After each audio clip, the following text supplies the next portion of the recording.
మామ ఈరోజు పార్టీ నాదే, ఫుల్గా తాగి నైట్కి పడిపోదాం వచ్చేయి. ఏంట్రా అంత హ్యాపీ? పిల్లేమన్నా పడిందే ఏంటి?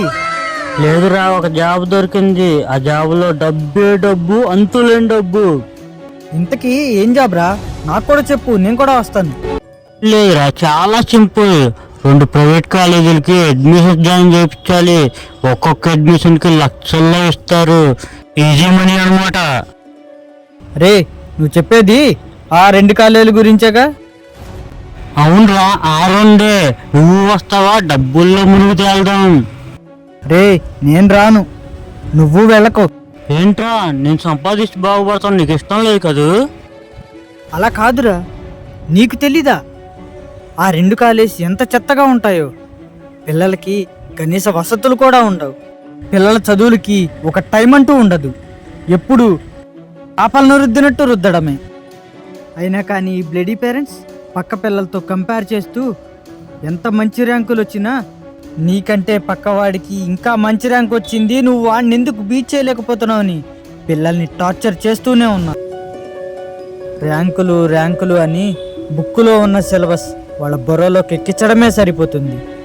అర్థమయ్యేలా చెప్పేవాళ్ళు ఎంతమంది ఉన్నారు? ఒకవేళ పిల్లలకి డౌట్స్ వస్తే అవి క్లారిఫై చేయడానికి ఎంతమంది ఉన్నారు?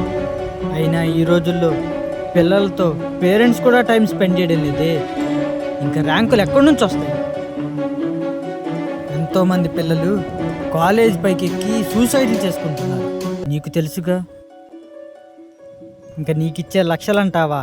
నీకే లక్షల్లో ఇస్తున్నారంటే పిల్లల పేరెంట్స్ దగ్గర ఎంత వసూలు చేస్తుంటారు? ప్రతి పేదవాడు చదువు దగ్గర, ఆరోగ్యం దగ్గర ఎంత అప్పైనా చేస్తాడు. వాళ్ళందరి ఉసురు మనకు తగలడం అవసరమంటావా? ఆ పసిపిల్లడి మొహంలో చిరునవ్వు చూడరా.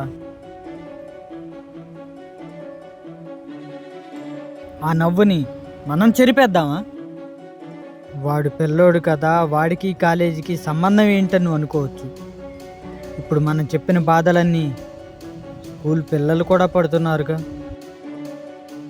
విద్య అనేది వ్యాపారంగా మారిన ఈ రోజుల్లో, నాణ్యత విద్య కరువైన ఈ రోజుల్లో పిల్లలకి కనీస వసతులు లేనటువంటి కాలేజెస్లో కేవలం వాళ్ళకు వచ్చే కమిషన్ కోసం మార్కెటింగ్ చేస్తూ పిల్లల జీవితాలను నాశనం చేస్తున్న కొందరు, వాళ్ళు నా దృష్టిలో చచ్చిన శవంతో సమానం. ఈ నా ఆవేదన అందరికీ అర్థమైందని భావిస్తూ మీ శ్రవణ్ అమృతపల్లి.